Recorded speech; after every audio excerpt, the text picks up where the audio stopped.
We continue to follow a developing story out of Fergus Falls. New court documents tell a terrible story of abuse and neglect that ended with the death of 6-year-old Justice Ray Berland. Bobby Bishop and Walter Weinhoff remain in the Otter Tail County Jail tonight, each facing counts of murder, manslaughter, and the malicious punishment of a child.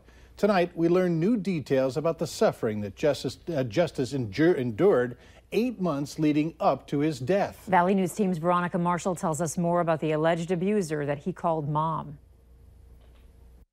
I met the boys. I lived with them for 3 days, and that's all I could handle. Anita Smith lives in Utah now, but for a brief period last year, she lived in Fergus Falls with Bobby Bishop, Walter Weinhoff, Justice Berland, and his brother, and witnessed the abuse firsthand. She hit one of the boys upside the head, and I just had enough at that point. Smith says she grew up with Bishop, who was always unstable. Her moods changed constantly as if she were a child. But Smith says it was Bishop's behavior towards children that caused concern, and that behavior didn't change when it came to the children she was supposed to protect. When it came to the kids, they always were doing bad, or they had bad intentions, or whatever the case may be. One time I watched her throw Justice, the one that is deceased, I watched her throw him across the kitchen and slap him upside the head for throwing a water bottle in the garbage.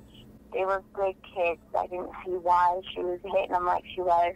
After watching the abuse, Smith says she contacted Child Protective Services and the Sheriff's Office. I gave them a full statement of everything I seen. They did open an investigation, but they would not give me any information after that. Now she wants justice. It's been a long time coming. She's been warned multiple times that she's going to kill one of them kids, and then it happens. I just want justice for justice. In Fergus Falls, Veronica Marshall, Valley News Live. As we're learning more about Bobby Bishop, we're also learning about the circumstances surrounding Justice's time in her care. The documents say Justice was living with Bobby Bishop and Walter Weinhoff for 8 months before his death. The court documents detail a range of abuse Justice allegedly suffered, being beaten with a belt, duct taped to a wall, and hospital staff saw signs of injury from scalding water. According to the documents, Bishop and Weinhoff would beat and restrain Justice and his brother, and that behavior escalated to as many as 20 beatings in 1 month.